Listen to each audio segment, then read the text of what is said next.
Türkmenistanyň Demirgazyk vilayetinde migrasiýa gullugynyň täze bölümleri işläp başlady.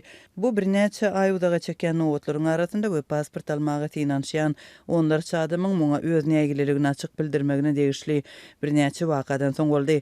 Migrasiýa gullugynyň täze bölümleri daşagyň 4 etrafynda açyldy. 5-nji ýylda migrasiýa bölümleri görogly aktipe boldumsa ruh bilen etraflarynda işläp başlady. Bu arada Azatlyk radiosynyň daşagyndaky habarçysy gurrun berdi. Bölümler pasport bermek üçin resmi namalary eýýäm kabul edýärler. Pasport edinmek isleýänler kän. Dip habarçymyz ýüz tutýanlaryň aglaba bölüginiň Türkiýede, Orsiýetde, Polşada we beýleki ýurtlarda işleýän ýa-da okuyan türkmen raýatlardygyny bellädi. Olar pasportlarynyň möhleti utaran soň täze pasport almak üçin ýurduna dolanmaga mejbur bolupdyr.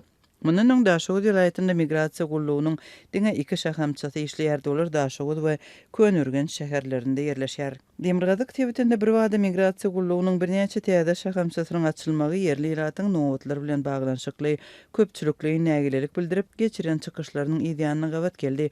Azatlyk radiosynyň habarçylarynyň maglumatlaryna görä diňe Daşoğuzda may aýynyň 2-nji ýarymynda adamlar migrasiýa gulluklarynda pasport nowatlary sebäpli adından 5-ge de köpçülikli nägilelik görkezipdir. Pasport almaga synanşýanlaryň köpüsi daşary ýurtlardan gelen türkmen raýatlary.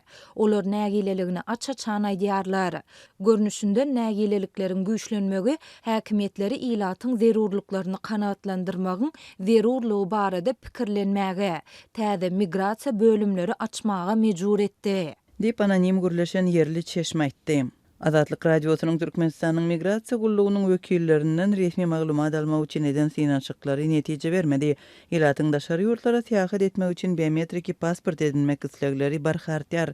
Pasport üçin dokumentlary tapşyrmagyň nowatlary ýylyň başyndan bäri epesli uzady. Ýurdun käbir tebitlerinde nowata garaşmagyň wagty bir näçe ay udaga çeker.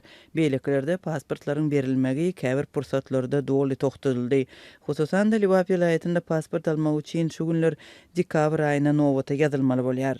Bu aralykda ýurtdan migrasiýa akmartyar udaga çeken noktasady krizis, ýeşillik, korrupsiýa, aýlyk haklarynyň ýygyderli gejikdirilmegi, häkimetleriň ilaty edýän gözegçiligi we batyşy ýylady arasynda ýurdy terk etmek islegleri güýçlendirýär. Soňky aýlarda ýurtdan çykýan raýatlaryň arasynda ýylatyň maddi taýdan kadaly hasaplanýan gatlygyny emeletirýän büdjet edaralarynyň işgärleri köp duş gelýär.